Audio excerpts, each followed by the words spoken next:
आदिशक्ती संत मुक्ताई आणि गोविंद पंत यांच्या पालखीची आज बीड शहरात भेट झाली। आजोबा नातीची भेट होताना वारकऱ्यांनी टाळ मृदुंगाच्या गजरात विठू नामाचा जयघोष केला। यावेळी बीड शहरातील मोठ्या संख्येने भाविकांनी गर्दी केली होती। तसेच मुक्ताई पालखी सोहळ्याचे प्रमुख मानकरी आणि गोविंद पंत समाधीचे विश्वस्तही उपस्थित होते। गोविंद पंत मुक्ताईचे आजोबा आहेत। त्यांची बीड शहरामध्ये समाधी आहे। पंढरीच्या दिशेने मार्गक्रमण करणारी मुक्ताईची पालखी 2 दिवस बीड शहरात आजोबांकडे विसावली होती। आज बीड शहरातून ही पालखी पंढरीच्या दिशेने रवाना झाली आहे। आज बीड शहरातून गोविंदांची पालखी देखील पंढरपूरच्या दिशेने प्रस्थान करते। आजोबा नातीच्या भेटी संदर्भात मुक्ताई दिंडीचे प्रमुख रवींद्र महाराज हरणे यांनी माहिती दिली आहे। हा एक भावनिक क्षण आहे, सगळ्यांनी डोळ्यात साठवावा।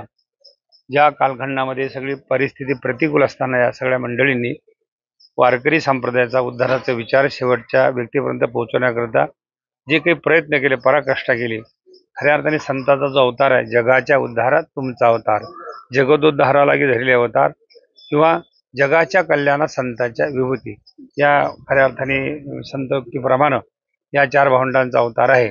आणि जो अवतार ज्या वंशामध्ये झाला, भक्त त्र्यंबक पंत मूळ पुरुष आधी, आणि अशा त्र्यंबक पंतांच्या वंशामध्ये पुढे गोविंद पंत आणि गोविंद पंत नंतर विठ्ठल पंत, आणि त्यांच्या पोटी धन्य धन्य जयाची कुशी ज्ञानदेव जन्मले। ज्ञानदेव महाराज म्हणजे ज्ञानेश्वर महाराज नाही, त्या चारही भावंडांचा जन्म ज्यांच्या कुशीतनं झाला, ज्यांच्या पोटी झाला, ज्या वंशामध्ये झाला, असे गोविंद पंत, त्यांची समाधी त्या चंपावतीच्या तीरावर या नगरामध्ये असल्यामुळे, बिंदुसऱ्याच्या तीरावर असल्यामुळं एक आदिशक्ती मुक्ताईंचा पालखी सोहळा जेव्हा या शहरामध्ये येतो, तेव्हा या गोविंद पंतांच्या समाधीचं दर्शन घेऊन आईसाहेबांच्या पादुका इथं आणून एक भावनिक क्षण, जे आजोबांच्या नातीचा भेटीचा प्रसंग आपण दरवर्षी साजरा करतो।